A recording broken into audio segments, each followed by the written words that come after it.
나는 그리스도인입니다. 나는 그리스도인입니다 라는 제목의 설교 네 번째 시간입니다. 그리스도인이란 무엇인가? 이것에 대해서 상고해 보고 있어요. 그리스도인이란 2000년 전에 이 땅에 오신 예수님이 그리스도이심을 믿고 그리스도이신 예수님의 말씀과 명령을 따르는 자들, 그리스도를 추종하는 자들을 말하는 것입니다. 복음을 전하는 삶을 살고 말씀 중심의 삶, 말씀을 따르는 삶을 사는 예수님의 제자들, 그리고 그 제자들의 모습을 보면서 어떤 사람들이 자신들과는 구별되는 모습을 발견하는 거예요. 그리고는 저자들은 그리스도인이다 이렇게 말하기 시작했다고요. 그래서 우리가 그 그리스도인이란 어떤 존재인가 그 내용에 대해서 살펴보고 있습니다. 세 가지를 살펴보았었는데요. 첫째, 그리스도인이란 주님의 제자다. 둘째로 그리스도인이란 주님을 증거하는 증인이다. 셋째, 그리스도인이란 주님을 사랑하는 자다. 이런 내용들 2회에 걸쳐서 나누어 봤습니다. 그리고 오늘은 네 번째입니다. 앞선 세 가지 측면들이 유기적으로 연결된 그 최종적이면서도 적용적인 측면이라고 할 수 있을 것 같은데요. 네 번째, 그리스도인이란 전문가여야 한다라는 말씀입니다. 전문가여야 한다. 그리스도인이란 전문가여야 한다. 무엇의 전문가이겠습니까? 그리스도인이란 예수님의 제자로서 복음을 증거하는 증인으로서 그리고 예수님을 사랑하고 하나님을 사랑하는 자로서 신앙생활에 있어서 전문가여야 된다라는 거예요. 그리스도인이란 신앙생활의 전반에 있어서 전문가가 되어야 한다. 성경의 전문가이자 기도의 전문가이고 그리고 예배의 전문가가 되어야 한다라는 겁니다. 사랑하는 성도 여러분, 여러분께 한번 여쭤보겠습니다. 여러분은 그리스도인이십니까? 뭐 눈치채고 지금 대답 안 하는 사람도 있는 것 같은 느낌이 있는데 대답하세요. 여러분 그리스도인이십니까? 끝까지 안 하는 사람이 있는데 그러면 여러분은 성경의 전문가이자 기도의 전문가이자 예배의 전문가가 되어야 되는 거예요. 아멘이십니까? 아멘. 네. 제가 일부러 이렇게 질문을 던진 것인데요. 여러분에게 어떤 불쾌감을 드리고자 하는 의도는 전혀 없어요. 제가 이런 말씀을 드리는 이유는 이런 말씀을 드리면 대부분의 성도들이 지레 겁부터 먹게 되는 것을 잘 알고 있기 때문에 이런 말씀을 드리는 겁니다. 전혀 겁먹으실 이유가 없어요. 예전에 그 DSLR 카메라가 대중화되기 시작하던 시점이었던 것 같은데요. 어떤 DSLR 카메라 회사에서 이런 광고 카피를 하더라고요. 이렇게 DSLR 카메라로 찍는 게 굉장히 어렵다고 느끼시겠지만 그러나 여러분들은 이미 그것보다 더 어려운 것들을 이미 하고 계십니다. 자녀 교육도 있고 또 뭐 있죠? 요리하는 거 훨씬 더 어려운데 그걸 여러분들이 이미 하고 계십니다. DSLR 어렵지 않아요. 이런 카피였던 것 같아요. 기억들 나십니까? 네.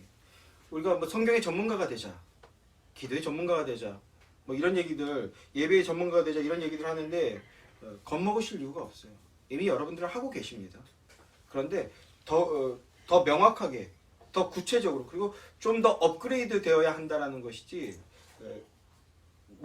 전혀 불가능한 어떤 신학자급의 반열에 올라서야 된다 이런 의미로 받아들이시지 않으셔도 됩니다. 우리는 스스로 좀 반문을 해봐야 될 필요가 있다고 생각해요. 무언가 어떤 특정한 것을 3년 이상 반복하고 5년 이상 반복하고 10년 이상 반복을 했다면 또는 특정 단체에서 3년 이상, 5년 이상, 심지어 10년 이상 몸을 담고 그것과 관련된 행동을 꾸준하게 했다면 무슨 제야의 무림 고수처럼 대단한 절대 강자, 절대 고수는 아니더라도 준 전문가급은 되어야 하는 것이 당연하고 자연스러운 것 아니겠습니까? 그런데 오늘날 그리스도인들의 모습이 어떠하냐는 것입니다. 교회를 3년 이상 다니고 5년 이상 다니고 10년 이상 다녀도 성경이 뭐냐? 교회 왜 다니냐? 예수가 뭐냐? 복음이 뭐냐? 물어봐도 꿀먹은 벙어리예요. 누가 질문할까봐 오히려 겁먹습니다. 너 기도하는데 그 왜 하는 거야? 이렇게 물어볼까봐 기도도 안 해요. 이거는 좀 문제가 있다. 우리가 3년 이상, 5년 이상, 10년 이상 교회를 다녔다면 우리는 신앙생활의 전문가가 되어 있어도 전혀 이상할 것이 없는데, 그런데 우리는 그 반대의 경우를 너무나 많이 보게 되죠.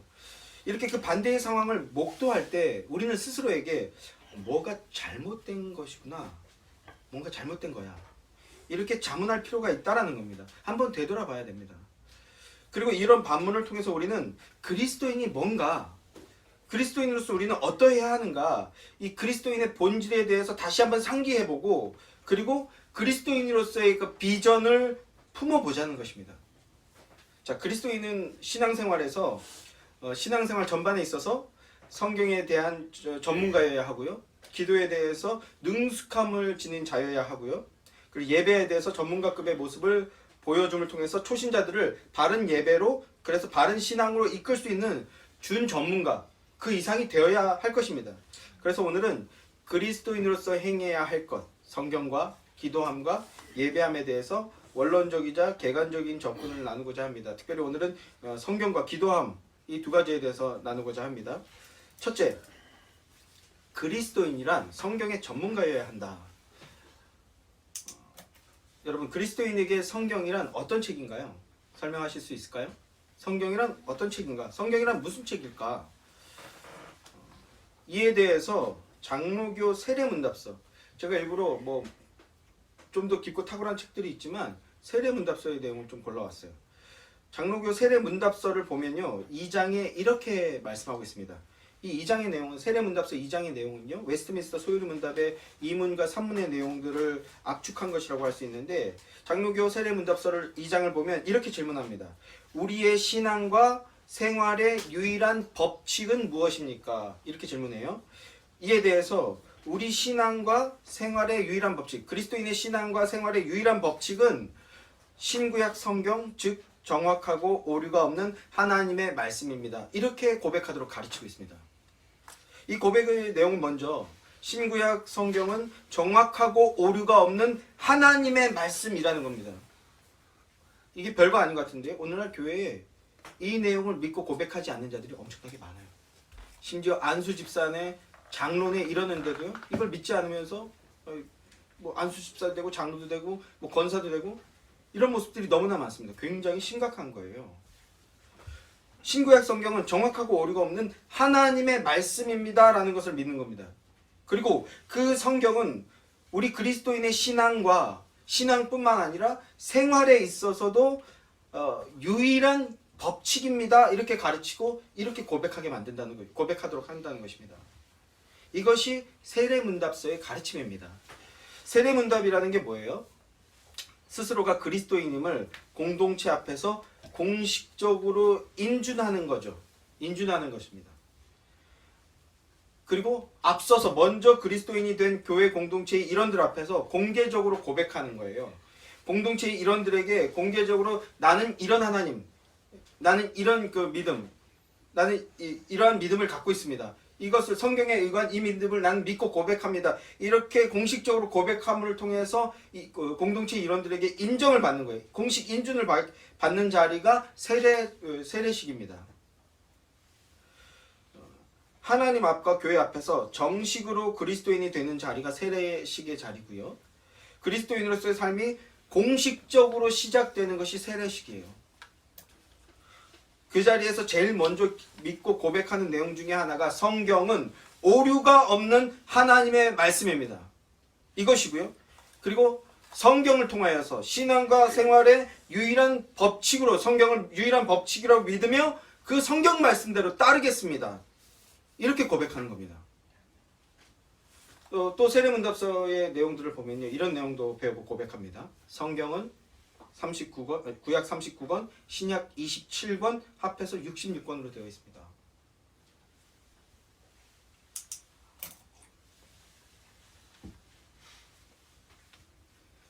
굉장히 기본적이고 유치한 내용이죠. 그런데 제가 굳이 왜 이 말씀을 드리는 걸까요? 정말 민망하게도 이걸 얘기 못하는 사람들이 굉장히 많아요.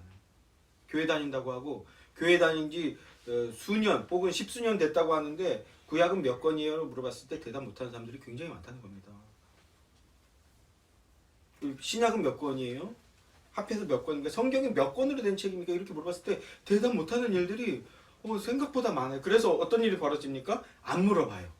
혹시나 저 장로님이, 혹시나 저 안수 집사님이, 혹시나 저 권사님이 물어봤는데 이거 너무나 당연해서 하하 뭐 이건 웃기지도 않게 물어보면 뭐 이렇게 너무 당연한 거니까 그래서 웃으면서 물어봤는데 대답이 안 나오면 서로 민망하다 못해 심각한 상황이 벌어지는 거잖아요. 그래서 교회에서 안 물어보는 이런 상황이 벌어지고 있습니다. 기본적인 신앙과 성경에 대한 내용들을 확인을 안 해버리는 이런 웃지도 못할 상황들이 벌어지고 있는 겁니다. 그러나 우리 예수의 교회 지체 여러분들은 잘 알고 계실 것이라고 웃으면 안 되는데 웃음이 나왔어요. 자, 성경은 구약 39권, 신약 27권, 합해서 66권이 하나로 된 책입니다. 또 성경은요, 하나님께서 특별히 선택한 사람들이 성령 하나님의 감동 주심을 통해서, 감동 받음을 통하여서, 영감 받음을 통하여서 기록한 책입니다. 이렇게 이러한 내용들을 배웁니다. 좀 더 부연 설명하자면 책으로서의 성경은요, 20여 개의 각기 다른 직업을 가졌던 40여 명의 기록자들이 있어요. 이 40여 명의 기록자들은요, 1600년이라는 어간에 걸쳐서 이 성경을 기록했습니다. 만난 적이 있는 사람, 동시대 사람도 있지만 대부분은 만난 적도 없고 존재를 알지도 못해요. 성경을 통해서 그 존재를 안 거지, 후대 사람들은. 그런데 놀랍게도요, 이 성경의 내용이 전혀 모순되지 않는다라는 거예요. 오류가 없이 정확하게 하나님에 대해서, 그리고 하나님의 계획하신가 하나님의 말씀에 대해서 오류가 없이 정확하게 전하고 있는 게 바로 이 성경이라는 것입니다. 어떻게 그럴 수 있는가? 어떻게 그럴 수 있는가? 세상 사람들은 끊임없이 짜집기 한 거다. 후대 사람들이 앞서 사람들 말에다가 덧대고 짜집기 해서 취합해서 만든 거니까 그렇지라고 얘기하지만, 그렇게 인간이 만들어내면요, 반드시 어디선가 오류가 나게 돼 있어요. 반드시 어디선가 모순이 발견되게 돼 있습니다. 사람이 아무리 대단한 지식으로 얘기한다고 해도, 철학 박사, 뭐 당대에 뛰어난 사람이라고 해도 인간이 조직하면요, 반드시 어딘가는 허점이 드러나게 돼 있어요. 그래서 그 허점을 찾아내겠다고 덤벼든 사람들이 있었는데 어떤 일들이 벌어졌을까요? 그 사람들이 그리스도인을 개종하는 일들이 벌어졌어요. 최소한 오류가 없구나 인정하는 것으로 끝났어요. 오히려 내가 이 성경의 오류를 밝혀냄으로써 이 세상에 기독교가 없어지겠다라고 말했던 사람들이 반대의 역설적인 상황들을 맞이한 것이 역사 속에서 너무나 많이 있는데, 놀랍게도 성경은 전혀 모순되거나 오류가 없다라는 거예요. 어떻게 그럴 수 있습니까? 어떻게 가능합니까? 이 성경의 원저자가 성령 하나님이시기 때문입니다. 하나님이 하나님에 대하여서, 하나님의 계획과 말씀에 대해서 하나님께서 기록한 것이니까 오류가 없는 거예요. 우리는 그것을 믿고 고백하는 자들이 바로 그리스도입니다.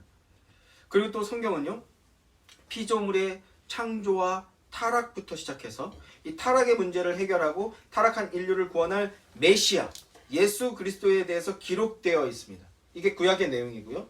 육신을 입고 오신 약속한 그 메시아 예수 그리스도가 오셔서 구원 사역과 그분을 통하여 구원받은 자들의 삶과, 그리고 예수 그리스도의 재림과 영생에 대하여서 기록되어져 있는 것이 성경입니다. 이것이 신약의 내용입니다.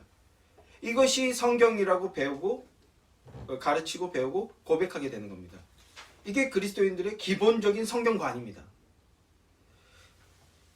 이것이 그리스도인이 되는 자에게 가르치는 가장 기본적인 내용이고, 그리스도인들은 이 내용을 시작으로 하여서 성경 전반에 대한 이해를 깊게 가지게 되는 전문가가 되어져 가는 거예요. 그게 신앙생활입니다. 또 이런 내용도 있어요. 성경은 어떻게 읽어야 합니까? 이게 세례문답서에서 가르치고 세례식 때 고백하는 내용이에요. 성경은 어떻게 읽어야 됩니까? 이렇게 이 질문에 성경은 매일매일 읽고, 그리고 그대로 지키려고 힘써야 합니다. 아멘이십니까? 여러분들이 왜 아멘 못하는 줄 아세요? 세례교육을 제대로 안 받았기 때문이에요. 한국교회의 부패와 오류는 여기부터 시작했어요. 빨리 그 세례 퍼포먼스 대충 주고, 빨리 정회원 삼아서 빨리 직분 주고, 빨리 교회 일 시키는 데만 혈안이 돼서, 예수 믿는 게 뭐냐? 예수 믿는 사람들에게 성경이 뭐냐? 성경의 내용이 뭐냐? 이런 걸 배운 적이 없어요. 배운 적이 없이 일단 세례 받고 직분 받고 신앙생활 하니까, 아까 우스갯소리처럼 얘기했지만 어느 순간 물어볼 수가 없게 된 거예요. 물어볼 수가 없게 된 거예요. 그러니까 아는 듯하고 그 아는 것을 전제한 어떤 그 해석들은 우리가 무수하게 많이 듣는데 정작 그 해석의 기원이 뭔지를 모르는 거예요. 그 들어도 기억이 안 나는 거예요. 적용이 안 되는 거예요. 실행이 안 되는 거예요. 여기에 대해서 우리가 의분을 가져야 된다는 겁니다. 그러니까 우리가 확신에 찬 아멘을 못하는 것은 여러분 잘못이 아니에요. 그렇게 만든 목사가 잘못이고요. 목사라는 사람, 말이 점점 가격해지지만, 그리고 그래서 우리는 바로 참된 교회에 대해서 꿈꾸고 품어야 되는 겁니다. 이게 지금 무슨 대단한 오류를 지적한 게 아니에요. 기본 중에 기본 얘기한 겁니다. 지금. 자, 매일매일 읽고 그대로 지키려고 힘쓰도록 우리는 배우고 훈련되어져야 되는 거예요. 그리고 습관 그 이상이 돼야 되는 겁니다. 이것이 그리스도인 된 자의 가장 기본적인 의무임을 공개적으로 고백하면서 시작하는 것이 신앙생활이고 그리스도인이라는 거예요. 이것을 필두로 반복되는 신앙생활을 통해서 그리스도인이라면 누구나 성경의 전문가가 되어서 세상에 나아가서 이웃을 제자로 삼고 그 제자를 향해서 성경을 가르치고 성경에 의거한 삶이란 무엇인지 가르칠 수 있게 되어야 되는 거예요. 3년 했고 5년 했고 10년 했으면 이제 어느 정도 그런 것들이 나와야 되는데 안 나오고 있다는 겁니다. 자, 아무튼 각설하고 요한계시록 1장 3절 오늘 본문으로 잡은 말씀인데요. 간단히 살필 것입니다. 이 예언의 말씀을 읽는 자와 듣는 자와 그 가운데 기록한 것을 지키는 자는 복이 있나니 때가 가까움이라 라고 얘기하는데요. 읽는 자, 듣는 자, 그리고 기록된 것을 지키는 자, 그가 그리스도인이라는 겁니다. 그 자가 교회라는 겁니다. 교회를 향해서, 요한계시록은 교회를 향해서 주신 말씀인데, 그리스도인이란 예언의 말씀, 하나님의 말씀인 성경을 읽는 자가 그리스도인이고, 그 다음에 그 말씀을 듣는 자가 그리스도인이고, 그리고 읽고 들은 그 말씀을 지키는 자가 그리스도인이다. 그리고 그 그리스도인은 복되다. 이렇게 말씀하고 있는 거예요. 자, 예언의 말씀을 읽는다. 2000년 전 고대 시대에는요, 글을 읽고 쓸 수 있는 사람이 매우 희귀했어요. 그걸 할 수 있는 사람은 굉장히 특별한 직업을 가진 겁니다. 근데 우리도 100년 전만 해도, 아니 한 40년 전만 해도요, 이렇게 막 전문적으로 읽고 쓰는 사람이 희소했어요. 100년 전에는 국민의 90%가 안 됐으니까. 그때 그래서 변사라는 게 있었죠. 변사. 대신 감정 넣어서 읽어주고 막 이렇게 하는 사람. 우리는 변사라고 해요.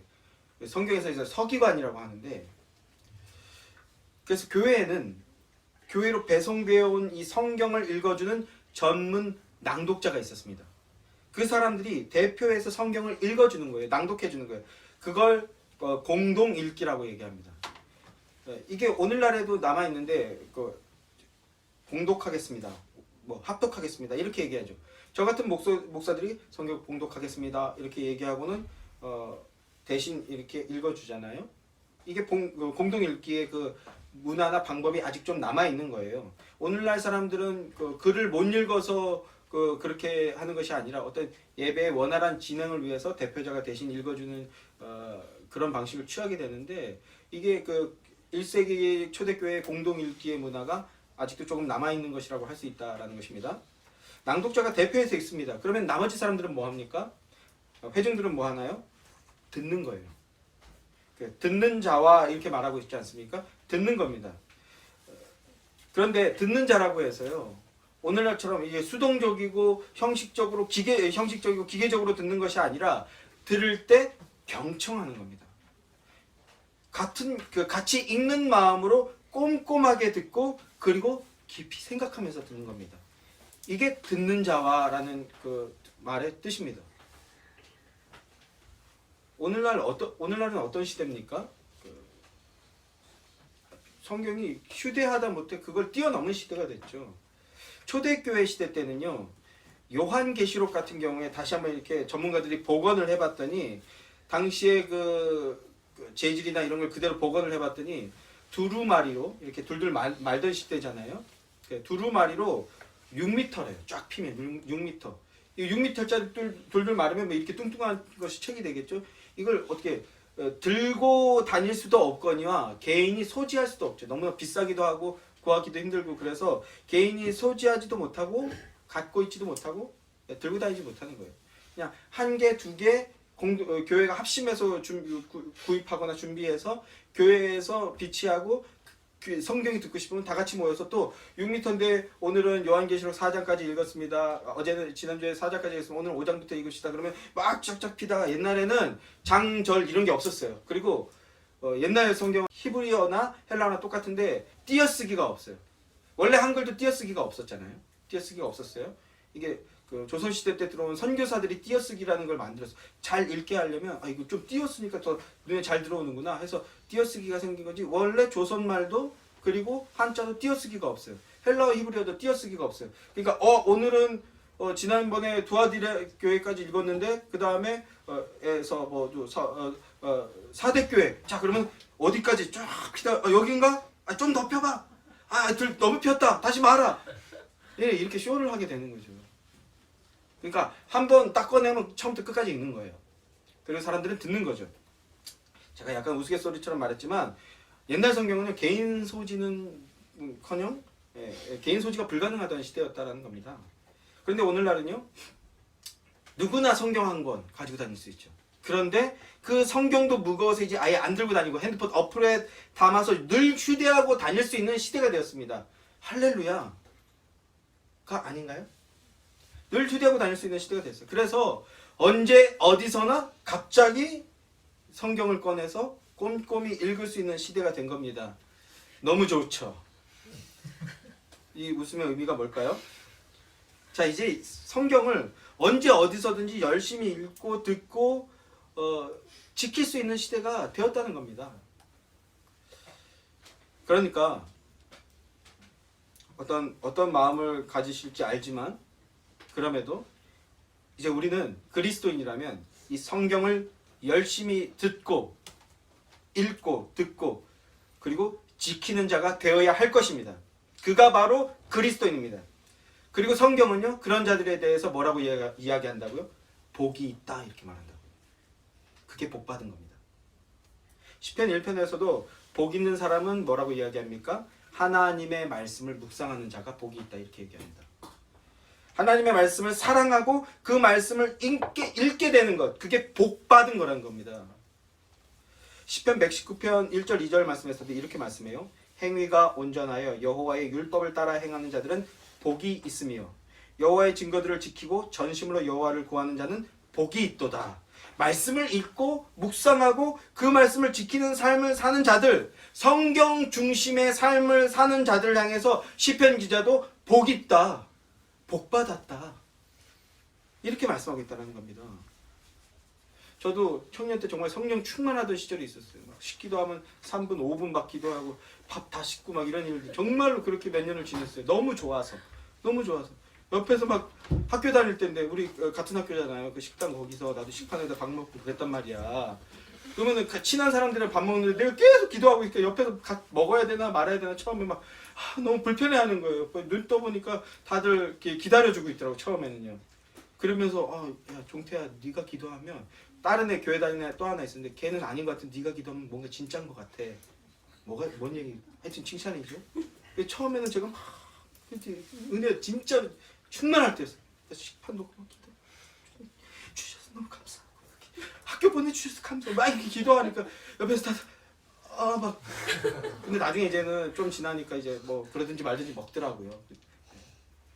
뭡니까? 복 받은 거예요. 복 받은 거. 또 집으로 돌아오면요. 그때 목교회 청년일 때 새벽 5시에 출근했어요. 막 조기축구회 만들어가지고 교회 조기축구회 만들어가지고 막 집사님들이랑 애들 다 불러 모아갖고 축구 5시에 시작을 해갖고 새벽 예배 가서 약간 졸다가 일부 예배 참여하고 청소년부 예배거든요. 그때는 이제 어른 예배를 같이 참여하고 청소년부 순서를 하는 거예요. 원래는. 그래서 1부 예배에 참여해서 하고 2부 예배하는 시간 동안 청소년부 예배하고 청소년부 모임 끝나면 이제 성가대 훈련시키고 성가대 훈련 끝나면 오후 예배 찬양 인도하고 오후 예배 찬양 인도하면 뭐예요? 청년부 찬양하고 청년부 찬양하면 뭐예요? 그 다음에 청년부 모여서 임원들 회의하고 그럼 막 배에서 꼬르륵 소리 서로 막 웃으면서 회의하고 집에 가서 뭐 하는 거예요? 제가 좋아하는 목사님들 설교 틀어놓고 그거 막 끝나면 또 혼자 질질 짜면서 기도하고 이러던 시절이 있었어요. 너무나 아름다운 시절이죠. 뭐예요? 복 받았던 거예요. 복 받았던 거. 아멘이십니까? 복 받았던 거예요. 그때가. 말씀을 읽고 묵상하고 듣는 거. 그게 복 받은 겁니다.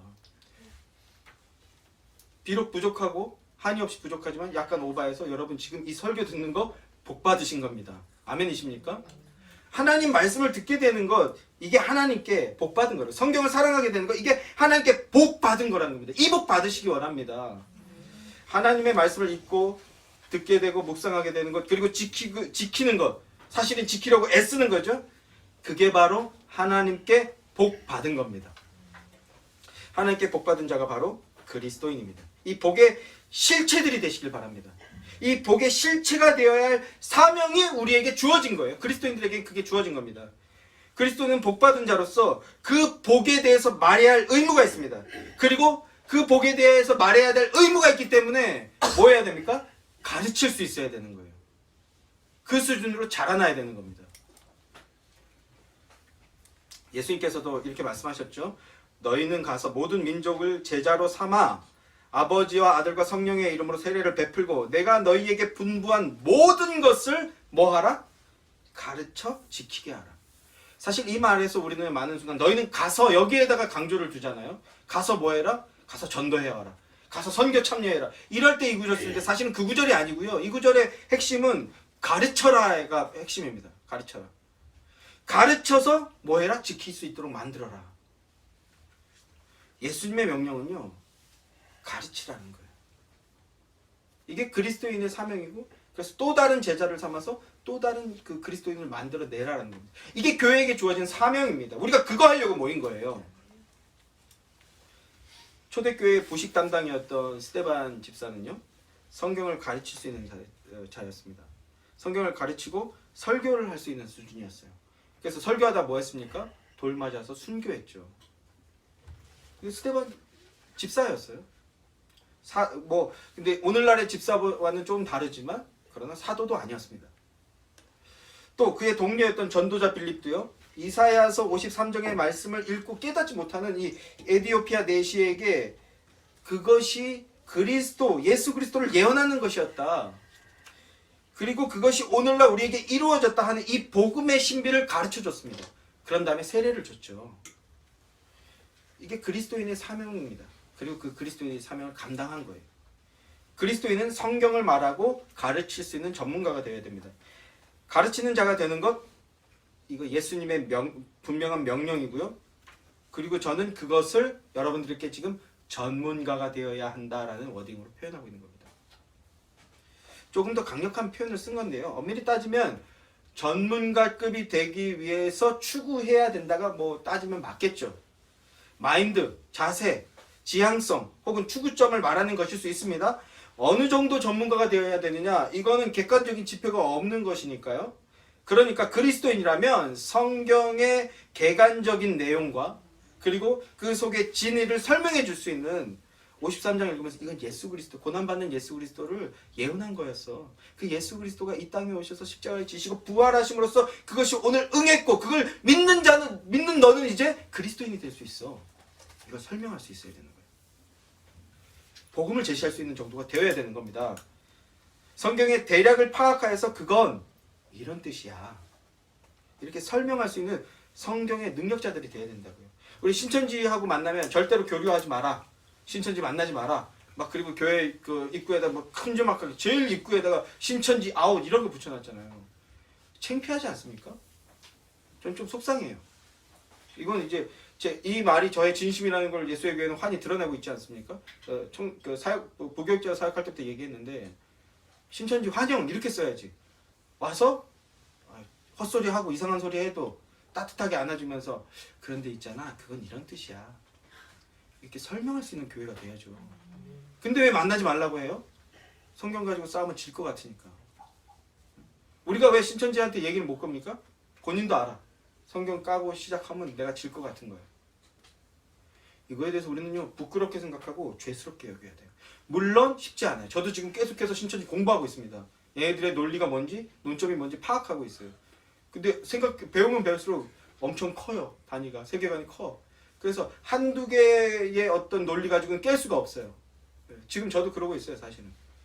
그럼에도 결국 거짓을 물리치는 것은 이제 이후에 일어나는 에베소 교회에게 예수님이 칭찬하신데, 왜냐하면 너희가 진리로서 그 거짓 선지자들, 거짓 증인들을 물리쳤구나. 참으로 잘하였다. 이렇게 칭찬하시거든요. 이게 교회의 모습이 되어야 된다는 겁니다. 그러니까 그리스도인은 성경의 전문가, 성경을 설명할 수 있는 사람들이 돼야 된다는 거예요. 그러한 성경의 전문가요, 능력자들로 거듭나게 되시는 여러분들 되기를 주님의 이름으로 기원합니다. 너무 부담 느끼거나 너무 어렵게 생각하시지 마시기 바랍니다. 사람의 지성도 필요합니다. 어떤 지력이 더 뛰어난 사람이 더 잘하게 되는 건 사실인 것 같아요. 목사들 세계에서도 마찬가지 같아요. 어떤 지성적인 힘이 더 뛰어난 사람이 성경을 더 풍성하게 잘 알게 되는 건 현실적인 내용이지만, 그러나 더 중요한 건요, 이 일은요 지성적인 힘만 가지고 되는 게 아니에요. 이 일은 성령 하나님의 능력을 힘입어야 가능한 겁니다. 성령 하나님께서 지혜와 능력을 주셔야 가능한 겁니다. 그러니까 성령 하나님께 지혜와 능력을 달라고 기도하시는 여러분들 되시길 바랍니다. 성령 충만함 속에서 세상 사람들, 불신자에게 성경을 증명하고 설명하고 가르치는 성경의 전문가들이 되시는 여러분들 되시기를 주님의 이름으로 축원합니다. 두 번째는 기도의 전문가, 기도의 스페셜리스트가 되어야 한다입니다. 기도에 관한 것은 아주 간단한 개관적인 내용부터 매우 심오한 내용까지 이걸 다 이야기하고 다루려면요, 책 한 권 분량 그 이상이 되어도 부족할 수 있습니다.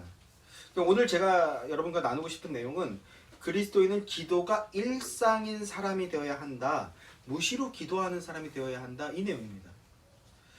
성경의 전문가가 되는 것 쉬운 일이 아니에요.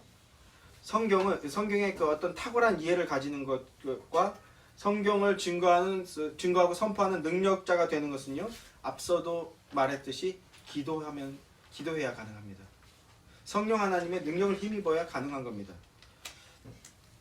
기도의 능력 없이는 불가능하다는 이야기입니다. 그러니까 성경의 전문가가 되기 위해서, 그리고 성경의 말씀을 읽고 듣고 지키는 사람이 되기 위해서, 성경을 유일한 규칙, 법칙으로 삼고 그 말씀을 따르는 삶을 사는 진정한 그리스도인이 되기 위해서 무엇이 필요하다라는 겁니까? 무시로, 한결같이, 그리고 습관적으로 기도하는 사람이 돼야 돼요. 기도가 그냥 툭 튀어나와야 되는 거예요. 예전에 아까 말씀드렸던 저 기도할 때 밥 못 먹고 기다려주던 그 동기들 중에 친한 사람들이 이제 떡볶이 먹으러 갔는데, 제가 교회 다니니까 그 친한 누나가 이러더라고요. 저 피아노과여서 다 여자밖에 없었거든요. 친한 누나가, 종태야, 저 떡볶이 파는 아줌마 교회 다니나 봐. 그래서 왜? 어떻게 알았어? 그랬더니 떡볶이 국물을 흘렸나 봐요. 그랬더니 아이고 주여 이렇게, 아이고 아버지 이렇게 하니까 그 모습을 보면서 교회 다니는 거야. 그래서 교회 다니는 사람, 자기가 데리고 온 떡볶이집이거든요. 그 한강공원에 맛있는 떡볶이집으로 데려갔어 나를. 그 누나가 하여튼 잘 사나 몰라. 하여튼 엉뚱한 내용인데, 네. 근데 자기가 데려온 집인데 맛있더라고요. 맛있는데 자기가 데려온 집인데 그 집이 교회 다니는 사람이 하는 집이라는 요런 내용이었던 것 같아요. 그러면서 아이고 아버지, 네. 아이고 주여, 습관적으로 튀어나오는 거죠. 그게 그리스도인의 모습인데, 마찬가지로 우리는요, 기도가 습관적으로 튀어나와요. 주님, 오늘 점심을 맛있게 먹을 수 있게 해주십시오. 오늘 맡겨진 과업을 지혜롭게 행할 수 있게 해주십시오. 무시로 그냥 툭툭 튀어나오는 사람이 돼야 된다는 겁니다. 저는 여러분들이 성경의 스페셜리스트가 되고 기도의 스페셜리스트가 되기를 원합니다. 뿐만 아니라 여러분이 지금 정진하고 있는 그 일, 여러분이 생업으로 삼고 있는 그 직업의 일, 그 분야에서도요 스페셜리스트가 되기를 주님의 이름으로 축원합니다. 아멘이십니까? 하나님의 능력으로 그런 존재들이 되십시오. 자, 그러면 그 스페셜리스트가 되기 위해서 뭐가 필요한가? 제가 저희 자녀들에게 종종 하는 잔소리 중에, 잔소리가 몇 개 있어요. 반복해서 하는 잔소리. 그 중에 하나가 이제 분위기에 휩쓸려서 그 선을 넘지 마라. 막 그게 어렸을 때는요, 특히 청소년기가 되면 막 친구들이랑 재밌다고 그 아노미 현상이라고 해서 나쁜 짓을 했는데 그게 놀이라고 착각해요. 해서는 안 되는 행동을 하는데 그게 친구들과 재밌기 때문에 옳은 행동이라고 스스로 막 자의적으로 해석하고 나쁜 짓을 막 하게 됩니다. 그래서 분위기에 휩쓸려서 옳고 그른 것을 분간하지 못한 채 선을 넘는 행동을 하지 마라. 이거를 아주 1학년 2학년 때부터 계속해서 얘기했어요. 친구도 없는데 계속 얘기했어요. 친구들이랑 재밌다고 이상한 짓 하면 안 돼? 막 이렇게. 또 막 이게 재밌어 보인다고 이제 그 초등학교 때 그리고 중학교 때 제일 많이 드러나는 거죠. 재밌어 보인다고 아무 말이나 막 다 뱉고 막 행동하는 거예요. 어쩔 TV, 저쩔 TV, 우쩔 TV 막 TV 크크크 그러면서 욕하고 막 슉슉 막 이런 거 하면서 막 하고 막 이런 거 아무 데서나 하면 안 된다는 거예요. 아무 데서나 막 행동하지 마. 이런 무시로 이런 잔소리를 합니다. 그리고 또 하나 특이한 행동으로 특별한 존재가 되려고 하지 마라. 특이한 행동을 하면 사람들이 우와 그게 뭐야 하고 관심을 갖게 돼요. 그게 특별한 존재가 된 걸로 착각하지 말라는 거예요. 특이한 행동은 특이한 행동이지 특별한 행동은 아닙니다. 특이한 행동을 해서 튀는 거 그래서 사람들의 관심을 받는 거 언뜻 보면 특별해지는 것처럼 보이지만 아니라는 거예요. 아닙니다.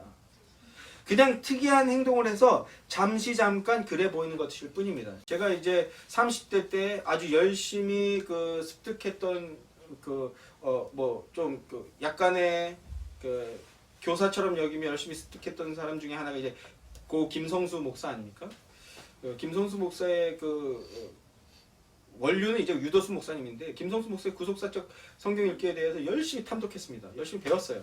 열심히 듣고 일단 좌중을 압도하는 능력이 있어요. 그래서 그 한 3년 정도 막 압도당한 채로 열심히 들었는데 그런데 시간이 지나니까 밝혀지더라고요. 그러니까 오늘 얘기한 식으로 하면 굉장히 특별한 목사로서 뭐 생면부지의 관계지만 나에게 약간 스승으로 여기어도 되겠다라고 생각하고 열심히 읽고 배웠는데 그냥 그건 특별한 게 아니라 특이한 거였더라고요. 결국은 영지주의로 어느 순간 자기가 너무나 과대하게 인기가 많아진 거예요. 막 전 세계적으로. 그러니까 그 인기를 주체를 못해서 점점 특이한 소리를 하기 시작했어요. 그래서 사람들이 그게 막 특별하다고 생각한 건데 알고 보니까 영지주의였어요. 이제 후기로 갈수록 영지주의에 빠져서 자꾸 성경 가지고 특이한 소리하고 특이한 소리하고 처음에는 뭐 대단한 성경의 해석인 줄 알았는데 비성경적인 내용들이었던 거예요. 특이한 짓을 해서 특별하게 된 케이스가 바로 그런 케이스라고 할 수 있는데 근데 그건요 특이한 거였지 특별한 건 아니었던 거예요. 문제는 지금도 그를 추종하는 사람들이 있다는 건데 특이한 것이 특별한 것이 아니었다는 겁니다. 시간이 지나면 특이한 건지 특별한 건지는 드러나게 돼 있어요. 오래 걸리지 않습니다. 그러면 특별한 존재가 되기 위해서 반드시 필요한 요소가 있는데 그것이 무엇이냐는 거예요. 제가 이 말씀을 드리고 싶은 거예요. 특별한 존재, 어떤 특별한 스페셜리스트가 되기 위해서는 무엇이 필요하냐면 평범함을 마스터해야 한다는 겁니다. 일상성이죠. 일상성이 수반되지 않은 특별함은 특별하지 않다는 겁니다.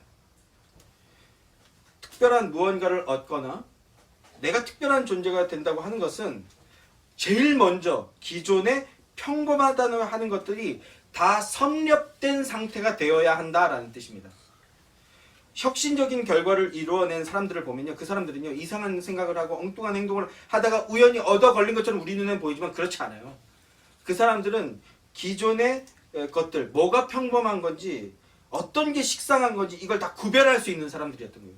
그러니까 안 평범한 거, 안 식상한 걸 고르면 그게 어떻게 되는 거예요? 특별한 게 되는 겁니다.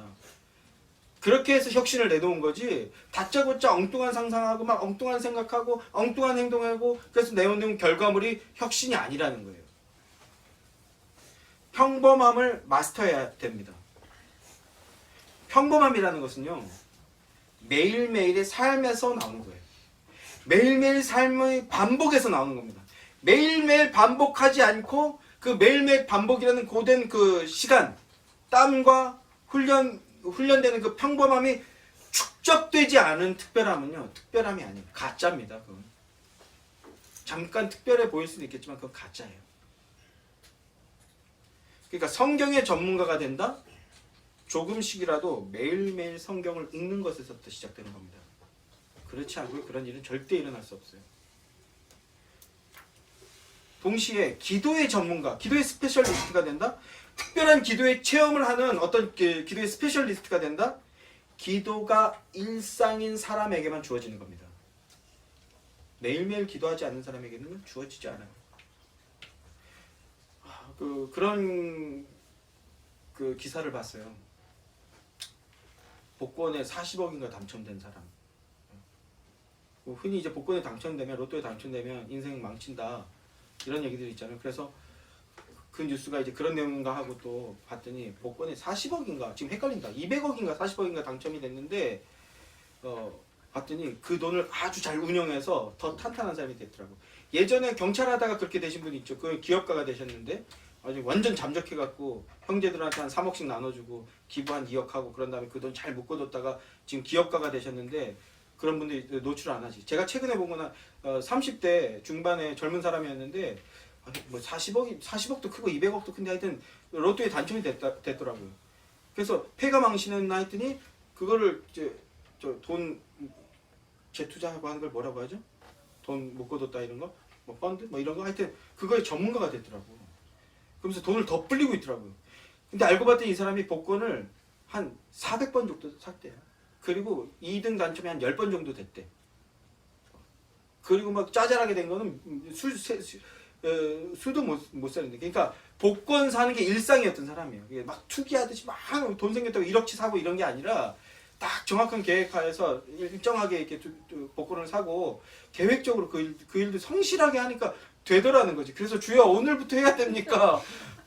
저는 딱 20억만 주시면 될 것 같은데 어떻게 기도하면서 하면 저는 더 빨리 주십니까? 막 이딴 기도 한 일주일 했는데 어쨌든 로또에 당첨되는 것조차도 일상성이 있는 사람이 이게 된다라는 거예요. 그리고 우연히 당첨된 사람들은 감당 못한다라는 거죠. 하여튼 부러웠는데 배가 아파서 한 일주일 정도 그랬는데, 기도의 전문가가 되고 기도의 스페셜리스트가 되는 것도 일상성이 있는 사람, 매일매일 기도하는 사람, 그런 사람에게 특별한 기도의 체험이 있다는 겁니다. 데살로니가전서 5장 16절 17절 말씀을 보면요, 항상 기뻐하라. 그리고 뭐라고 얘기합니까? 쉬지 말고 기도하라 라고 합니다. 그리스도인이란 끊임없이 지속적으로 무시로 기도해야 하는 존재라는 겁니다. 무슨 일이 생기거나 무슨 상황이 생겼을 때만 기도하는 게 아니라 기도하는 것이 습관이 되어 있는 존재가 돼야 된다고요. 아이고 아버지 떡볶이 국물 흘렸다고 이렇게 튀어나오듯이 하나님 어떻게 해야 됩니까? 하나님 뜻이 뭡니까? 하나님 길을 알려주십시오. 이런 것들이 먼저 튀어나오는 존재가 돼야 된다는 겁니다. 기도하는 것이 생활의 기본, 생활의 일부로 녹아든 사람이 돼야 된다는 겁니다. 아침에 일어나서 하나님 오늘도 눈뜨게 해주셔서 감사합니다. 오늘도 하나님 뜻대로 내가 오늘도 이제 출근하는데 나 때문에 우리 회사 잘 되게 해주십시오. 이렇게 기도하고 시작하는 사람. 잘 때 하나님 눈 안 뜨면 어떡하죠? 내일 꼭 눈 뜨게 해주십시오. 잠자는 시간도 이렇게 약간 오글거리는데 하나님 나라 맛보는 시간 되게 해주십시오. 이렇게 기도하시는 분도 있다고 그러더라고요. 시작과 마무리를 기도하고 이렇게 일상이자 습관이 돼야 된다는 겁니다. 다니엘서 6장을 보면요, 다니엘을 시기하던 사람들이 함정을 팠죠. 왕 외에 다른 신에게 절하거나 기도하는 사람이 있다면 사자굴에 던져버려야 됩니다. 이렇게 법률을 만들었어요. 그래서 다니엘을 그 함정에 빠뜨려 죽이려고 했던 겁니다. 그런데 다니엘서 6장 10절 말씀을 보면요, 다니엘이 이 조서에 왕의 도장이 찍힌 것을 알고도, 이 내용을 알고 있었다라는 거예요. 알고도 자기 집에 돌아가서 윗방에 올라가 예루살렘으로 향한 창문을 열고 전에 하던 대로 하루 세 번씩 무릎 꿇고 기도하며 그의 하나님께 감사하였더라. 다니엘이 하나님께 기도하는 것, 그건 일상이고 습관이었던 거예요. 그게 진정한 그리스도인의 모습이라는 겁니다. 심지어 그것이 나를 위험에 빠뜨리는 일일지라도 이 일상의 습관, 루틴이라는 표현을 요새는 보편화됐더라고요. 이 루틴이 흐트러지게 해서는 안 된다는 거예요. 기도는요, 하나님과의 교제이자 기도는 생명의 호흡입니다. 이 호흡이 끊어지면 살아도 죽은 자가 된다는 것을 다니엘 그리고 많은 믿음의 선배들은 절절히 깨닫고 있었던 거예요. 심지어 예수님조차도 복음서를 보면요, 예수님께서 습관을 따라 기도하러 가셨더라 이렇게 말씀합니다. 지극히 당연하고 일상이고 습관이었던 거예요. 하나님께 기도하는 게. 이런 기도의 일상성이 있었기 때문에 다니엘은 꿈을 해석하고 하나님의 뜻을 깨달아 선포할 수 있었던 겁니다. 우리는 다니엘이 꿈을 해석하고 막 탁월한 능력을 보여주는 게 마치 자판기에서 음료수 뽑듯이 꿈 해석을 그냥 툭툭툭 질문하면 나오는 그런 지혜의 사람이었기 때문에 그렇게 막 내놓은 것이라고 생각하는 경우가 있는데 아니에요. 그렇지 않습니다. 간절한 기도의 응답이 있었던 거예요. 기도의 응답이었던 겁니다. 다니엘서 2장 16절 말씀을 보면요. 다니엘이 들어가서 왕께 구하기를 시간을 주시면 왕에게 그 해석을 알려드리리다 하니라. 느부갓네살이 내가 꾼 꿈이 뭐냐? 그리고 그 꿈의 해석을 얘기해라. 그렇지 않으면 다 죽여버리겠다. 이렇게 얘기하니까 왜 이렇게 성급하게 서두르십니까? 내가 알려드릴 테니까 기다려 주십시오. 이렇게 얘기한 거예요. 이에 다니엘이 자기 집으로 돌아가서 그 친구 하나냐와 미사엘과 아사랴에게 그 일을 알리고 하늘에 계신 하나님이 은밀한 일에 대하여 불쌍히 여기사 다니엘과 친구들이 바벨론의 다른 지혜자들과 함께 죽임을 당하지 않게 하시기를 그들로 하여금 뭐하게 하라? 구하게 하라. 기도하게 하라. 기도하게 하니라. 기도했어요. 다니엘과 세 친구들이 간절히 합심 기도했던 겁니다. 그 결과 그 꿈의 내용과 해석을 내놓을 수 있었던 겁니다. 이것이 믿음의 사람의 모습이고요. 그리고 믿음의 능력이었습니다. 그리스도인의 모습이었던 겁니다. 우연히 로또처럼 주어진 게 아니라 습관적인 기도가 있었기 때문입니다. 다니엘도 기도했고 심지어 예수님도 하나님께 기도하셨는데 우리가 뭐라고? 에? 우리가 뭐라고 우리가 기도 안 합니까? 기도하지 않고 능력을 바라지도 않고 그런 상태에서 어떻게 은혜의 삶과 응답과 축복이 넘치는 삶을 맛보면서 살아갈 수 있겠습니까? 아멘이십니까? 기도하면 막 소리 지르고 막 불같이 기도하고 이것도 좋은 기도예요. 저도 좋아합니다. 그런데 이것만 기도가 아니에요. 이것만 기도가 아니에요. 밥 먹기 전에 이거 주신 거 주님이십니다. 이 음식이 우리 육신을 강건하게 하지만 우리는 하나님 말씀 먹어야 사는 존재들입니다. 그러나 우린 연약해서 이 음식 먹고 오늘 하루도 주어진 일 열심히 할 수 있게 해주십시오.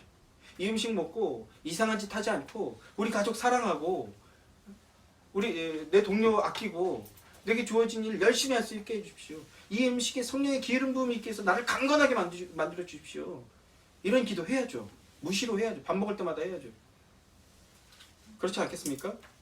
저는 여러분들이 기도의 능력자, 전문가, 스페셜리스트들이 되기를 주님의 이름으로 소망합니다. 어떤 상황이 벌어졌을 때 그때 그때라도 기도하시는 여러분들 되십시오. 그러나 그냥 기도가 툭툭 튀어나와 버리는 그런 존재가 되는 겁니다. 그런 사람에게 기도의 응답과 기도의 능력이 임합니다. 이것은요 매일매일의 기도에서부터 나온다고요. 그렇기 때문에요 우리에게 주일 예배가 소중한 겁니다. 지금 코로나 시대 아닙니까? 우리가 무슨 특히 예수 예배가 지금 수요 예배도 없고 수요 모임도 없고 금요일 기도회는 더더군다나 없고 우리가 언제 기도하겠습니까? 주일 예배 왔을 때 우리 합심해서 기도합시다 할 때 귀중하게 여기셔야 돼요. 이거 기도하면 또 다 같이 어울려서 기도하면 우리 기도의 입이 또 열립니다. 얼마나 귀중합니까? 또 기도회 하자고 우리 이렇게 잠깐이라도 함께 기도회로 모입시다 했을 때 귀중하게 여기셔야 돼요. 우리 조선의 초대교회 사람들도 이걸 너무 귀하게 여겨서 새벽 수요일도 모이자. 이거 수요일 사경회로 모였거든요. 너무 말씀만 보고 기도가 좀 부족한 것 같습니다. 그럼 금요일날 모여라. 금요일날 밤새 기도하자. 밤새 기도하고. 이거 좀 승이 안 차네 이걸로는. 그럼 어떻게 해야 됩니까? 우리 그 반일 하러 나가기 전에 새벽에 잠깐 모여서 기도하자. 그래서 매일 새벽 기도회로 모이고. 기도 없이는 안 된다라는 걸 알았던 겁니다. 주일 예배밖에 없죠 우리는 지금. 그래서도 귀하게 여기시는 여러분들 되게 바랍니다. 그리고 이 자리에 왔을 때 기도합시다. 함께 기도하고 저 목사 저것도 오늘도 헛소리하지 않고 하나님 복음만 말하게 해달라고 저 위해서 기도하고 사랑하는 우리 공동체 왜 이렇게 아멘이 갑자기 크게 나오죠? 어쨌든 사랑하는 공동체 이런 위해서 막 기도하고 여기서 안 하면 나가서 못합니다. 그러니까 여기서라도 해야 된다. 이 절박한 심령이 믿음의 시작이에요. 기도합시다. 우리는 연약하잖아요. 기도가 습관이 되는 데는 엄청난 노력이 필요합니다. 저도 청년 때 정말 뜨거울 때 한 3번 그런 적이 있었는데 3개월 동안 기도의 입술을 열어주십시오. 기도의 입술 무슨 방언 읊조리듯이 기도의 입술을 열어주십시오. 막 30분 40분 이것만 쭉 그래서 한 3개월 하니까 기도가 터져 나오기 시작하더라고요. 기도하면 한 3분 하면 기도할 거리가 없는 사람들 있잖아요. 근데 기도의 입술을 주시고 기도의 능력을 주십시오. 한 3개월 동안 이것만 반복해서 막 철야에 가서 기도했더니 어느 순간 막 가정과 교회와 심지어 열방에 대해서 막 기도하고 있길래 주여 이거는 좀 오바 아닌가요? 제가 막 놀래가지고 제가 뭐라고 열방을 기도합니까? 그때 계속 기도했어야 되는데 그런 수준으로 자라나게 됩니다. 근데 기도의 습관을 세우는 건 엄청난 노력이 필요한데 이 기도의 습관이 사라지는 건요. 마치 무슨 그 근손실 되듯이 막 몇 년 동안 그 헬스하다가 한 달만 쉬어도 그냥 근육 싹 빠져나가듯이 눈 녹듯이 사라져요. 그게 연약한 인간의 본성입니다. 그러니까 주일 예배, 이 기도의 시간 주어질 때마다 귀하게 여기고 성심성의 절박한 심정으로 열심히 소중하게 여기며 기도하는 우리가 돼야 되는 겁니다. 아무튼 기도를 소중히 여기는 기도의 스페셜리스트들이 되기를 기원합니다. 삶의 근심과 염려들이 너무나 많습니다. 앞으로의 일들 어떻게 될지 한 치 앞도 못 보는 게 우리 인간 아닙니까? 그러니까 매일매일 기도가 일상일 때 문제가 와도 믿음으로 담대히 맞설 수 있게 되고 아예 문제를 뛰어넘어 버릴 수 있게 되는 겁니다. 그게 기도의 응답이고 그런 기도의 능력이 임해야 됩니다. 기도의 능력자, 기도의 전문가들이, 기도의 스페셜리스트들이 되기를 주님의 이름으로 축원합니다. 말씀을 정리하겠습니다. 오늘은 성경과 기도 이 두 가지에 대해서 개관적으로 살펴봤는데요. 우리가 첫 시간에 얘기했듯이 그리스도인이란 영원을 향해서 나아가는 자들입니다. 영원을 향해 나아가는 성도에게 신앙생활이란 어떤 의미에서 성경에 대해 점점 더 깊어져 가는 것이고요. 하나님과의 교제가 기도가 점점 더 성경적으로 변화되는 것이라고 할 수 있습니다. 이런 말이 있어요. 그리스도인은 불신자의 성경이다. 세상 사람들은 성경을 보지 않죠. 듣지도 않고요. 세상 사람들은 복음서를 읽지 않아요. 세상 사람들은요. 복음서를 보고 듣고 읽는 그리스도인을 본다고요. 그러니까 우리가 성경이 되어야 되는 겁니다. 또 이거 비슷한 말인데 이런 말도 있어요. 성경이 아니라 삶이 먼저다. 저는 개인적으로는 이 구호를 싫어합니다. 사실 이 구호는요. 성경과 교리를 폄하시키려는 자유주의자들의 그 선동성이 있는 그런 구호거든요. 그럼에도 이 말을 전적으로 부인하거나 외면할 수는 없는 것 같아요. 성경이 아니라 삶이 먼저다. 그리스도인이라고 할지라도 인간은 완벽할 수는 없어요. 그러나 우리 그리스도인들이 성경을 붙들고 성경 말씀을 따르는 삶을 살아서 모범이 되어야 하는 것 지극히 당연한 것입니다. 그것에 대해서 저는 오늘 전문성이라는 단어를 사용해 본 겁니다. 사랑하는 성도 여러분, 사도 바울은 그리스도인을 다른 말로 이렇게 표현했어요. 에베소서 5장 8절 9절 말씀. 너희가 전에는 어둠이더니 이제는 주 안에서 빛이라. 빛의 자녀들처럼 행하라. 빛의 열매는 모든 착함과 의로움과 진실함에 있느니라. 빛의 자녀다. 그리스도인을 다른 말로 빛의 자녀라고 이야기합니다. 왜요? 예수님의 빛이시잖아요. 그저 빛. 예수님이 그저 빛이에요. 그리고 그 빛이 내놓은 또 다른 생명, 그게 교회입니다. 그리스도인입니다.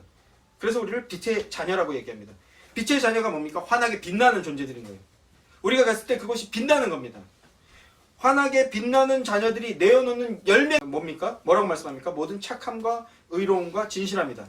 선과 정의와 진실이거든요. 이걸 구약에서는 인애와 공의와 의라고 이야기하죠. 인애와 공의와 의의 열매를 내어놓는 자들이 바로 그리스도인이고 빛의 자녀라는 겁니다. 사랑하는 성도 여러분, 성경의 전문가, 기도의 능력자, 스페셜리스트들이 되셔서 빛의 열매를 세상에 내어놓는 빛의 자녀들, 그리스도인들이 되시길 소망합니다. 예수 그리스도라는 빛을 힘입어 환하게 빛을 발하는 빛의 자녀들, 복된 그리스도인들이 되기를 우리 주님 예수 그리스도의 이름으로 축원합니다. 기도하겠습니다.